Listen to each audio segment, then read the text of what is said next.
Magandang araw sa inyong lahat mga kaermitanyo.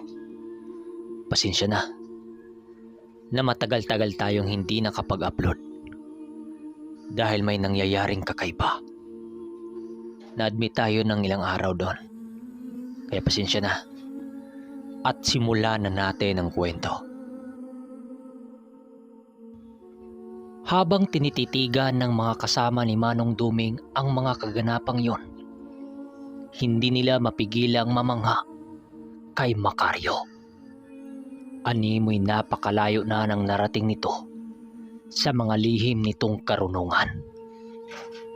Ilang oras pa ang makalipas ng kanilang pag-iinuman.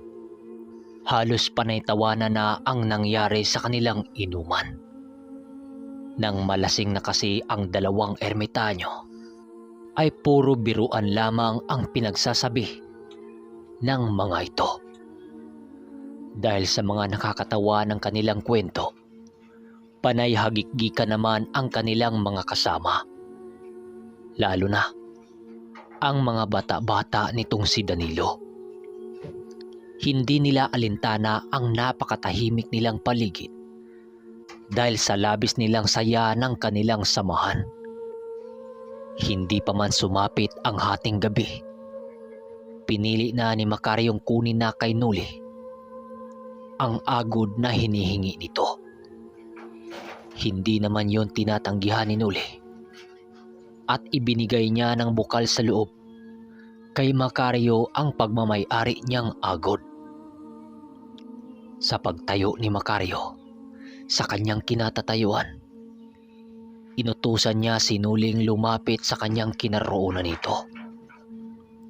Dali-daling lumapit doon si Nuli upang tugunin ang sinasabi ni Macario.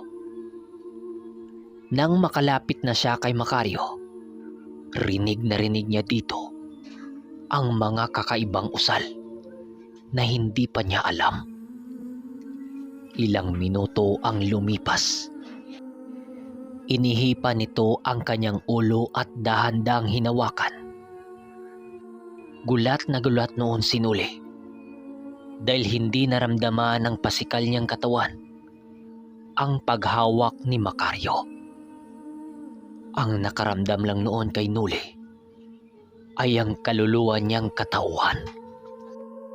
Ramdam na ramdam ni Nuli ang paghawak ni Macario sa kanyang kaluluwa na parabang meron itong kinukuha.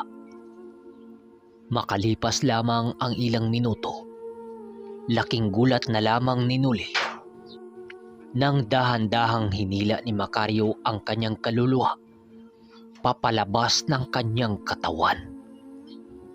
Bago pa man makalabas ang kanyang kaluluwa sa kanyang mukha, pinigilan ito ng kabilang kamay ni Macario. Sa pagpigil dito ni Macario, kitang-kita naman ng mga kasamahan ni Manong Duming ang unti-unting pagkatanggal ng agod. Nang tuluyan na itong matanggal sa kaluluwa ni Nuli, agaran din naman itong inilublob sa may buting may langis na kanina pang hinanda ng ermitanyo. Matapos yan, pinabalik na ni Macario si Nuli sa kanyang inuupuan. Kasabay ng pag-upo ni Nuli ay ang pagpakita ni Macario sa agod na nakalagay sa buting kulay asol. Tingnan niyo ang agod na ito. Kasing pula na ng dugo. Kapag suot-suot ito ng isang antingerong matino, mag-iiba ang ugali nila. Parang gusto nilang makaramdam lagi ng labanan. Isang patunay lamang na isa ito sa nagpahamak sa iyo. Kung hindi ko ito inalis sa katauhan mo, Nuli, maring hindi lang yon ang sasapitin mo sa kamay ng malalakas na kalaban. Dahil sa tuwing nasa pangalaga mo ito, gusto mo palaging makakaramdam ng sakit sa katawan. Dagdag pa nito, delikado ang nilalang na may hawak ng agod dahil kaya nitong bumuhay ng mga nilalang na minsan nang namatay. At kilala ang mga nilalang na ito sa tawag na amaranhig. Marami nang nabuhay ang gamit na ito. Kaya wag na sana nating antayin pang may mabubuhay na naman at madagdagan ang kanilang bilang. Tama kayo nang narinig. May ila ng maranhig ang nabuhay na agod na ito. Paliwanag ni Macario. Nang marinig ito nila Manong Duming at Mang Carpio, hindi naman sila nakagawang makasagot dahil yun ang unang bisis na nalaman nila ang tungkol sa agod na yon. Doon na rin nila napagtanto na hindi pala angkop na gamit ang agod para sa katulad nilang purong kanan. Sa pagkuha ni Macario sa agod, ipinakita niya sa pangkat ng ermitanyo kung papaano alisin ang masamang nilalang na unti-unting pumapaloob sa mahiwagang armas. Ang ginawa noon ni Macario, inihipan lamang niya ito ng kanyang usal. Maniwala kayo o sa hindi, pag-ihip ni Macario sa agod, biglang natanggal ang malauling na galing sa agod ni Nulay na bato. Sa pagkatanggal ng malauling na maliit na bato nito, biglang nanumbalik ang dati nitong kaanyuan. Sa pagsipat dito ng ermitanyo, napakalayo na pala ng itsura ng agod nung una niya itong nakuha sa engkanto. Alam ni Nuling purong kanan ang engkantong kinunan niya ng agod, kaya ganon na lamang ang pagkagulat niya. Labis akong nagpapasalamat sa iyo dahil ikaw lang ang nakagawang hagilapin ang nilalang na yon. Ngayong nasa akin na ang agod, napapanatag na kung wala ng maranhig ang mabubuhay sa mundo. Yun ay kung hindi ako huli sa pagkuha nito. Nag-alalang wika ni Macario. Matapos nitong makapagwika, pinili na lamang ng kanilang pangkat ang mag-iinuman. Nang matahimik na ang pangkat nila Nulay sa inuman, piniling binasag ng ermitanyo ang katahimikan. Agaran nitong kinuha ang mutyang kanyang itinago na galing sa mga pinuno ng mga sungaw na kulto at iniabot kay Macario. Siya nga pala, Mac. Dalhin mo na rin itong hawak ko. Ibibigay sana namin ito ni Castancio, pero hindi namin ito mahagilap. Mas ligtas sa iyo ang gamit na yan dahil maraming tikbalang ang magbabantay rito.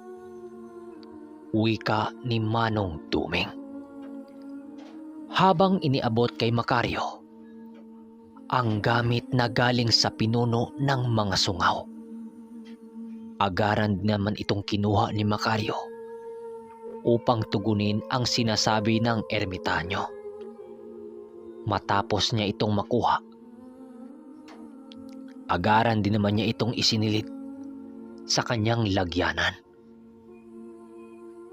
Makakaasa kang ligtas ang gamit na ito, ermitanyo. Pipilitin kong maalis ang demonyong gumagabay sa gamit na ito upang pagdating ng panahon, mapapakinabangan ito ng mga sumusunod na henerasyon. Sagot naman ni Macario. Matapos maisilid ni Macario ang mga bagay na yon, kasabay naman ito ang pagbalik ng mga tikbalang sa kanilang kinaroroonan. Mas marami na itong dalang kawal nang siyang labis na ikinagulat ni Nulay at Danilo. Halos magliwanag na kasi ang buong paligid ng mga oras na yon dahil sa nagliliwanag na mga baluting suot ng mga kawal ng haring tikbalang na yon.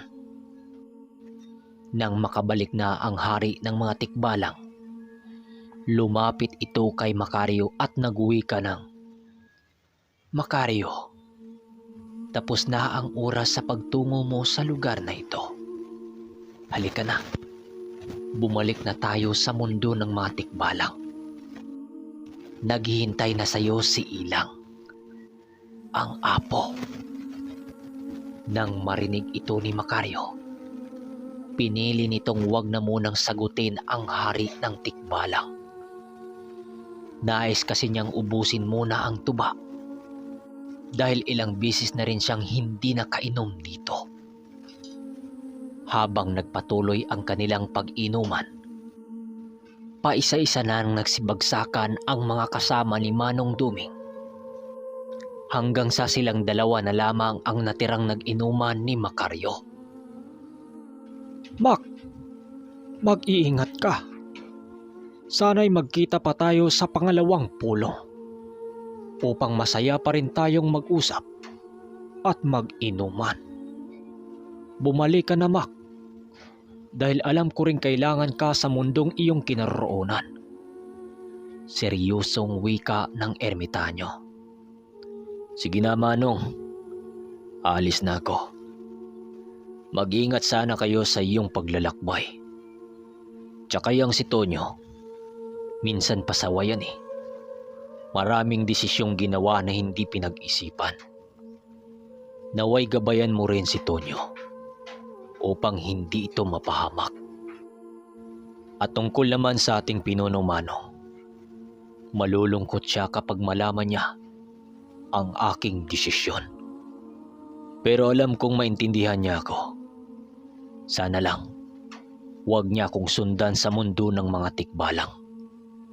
Para pingutin na naman eh. Alam kong magkita kami doon kapag nalaman niya kung ano ang nangyari sa akin. O siya, Ermitanyong Duming, mauna na ako." Seryosong wika ni Macario. Matapos ang seryosong pag-usap ni Manong Duming, nagpasya na itong bumalik na sa mundo ng mga tikbalang. Bago ito umalis, meron itong iniabot na halamang gamot sa ermitanyo. Matapos itong maiabot ni Macario, naglalakad na ito patungong Kumunoy ng Tanawang Baliti. Tiningnan lang naman ito ng ermitanyo habang naglalakad ito papunta sa tuktok ng bundok kung saan ang lagusan. Naroon kasi ang pintong nilagusan ng mga ito nang siyang nagdudugtong sa Kambagyo at Uringaw.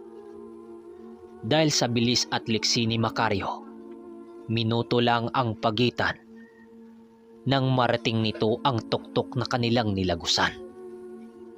Bago ito pumasok sa tanawan, pinili nitong kumaway sa ermitanyo upang ipakita nito ang kanyang pamamaalam.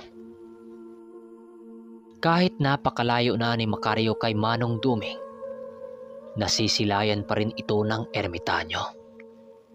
Matapos ang pangyayaring yun, paisa-isa nang pumasok ang mga tikbalang sa pintong nilagusan nito. Sa pagsapit ng umaga, hinanap nila Noli si Macario sa kanilang tinutulugan. Okay, hanggang dito na muna. Isusunod din natin ang 167. Pantay mga kaermitanyo, dahil meron na naman itong labanan na hinahanap nyo. Nakahanda na yung tatlong tandang nila, ba?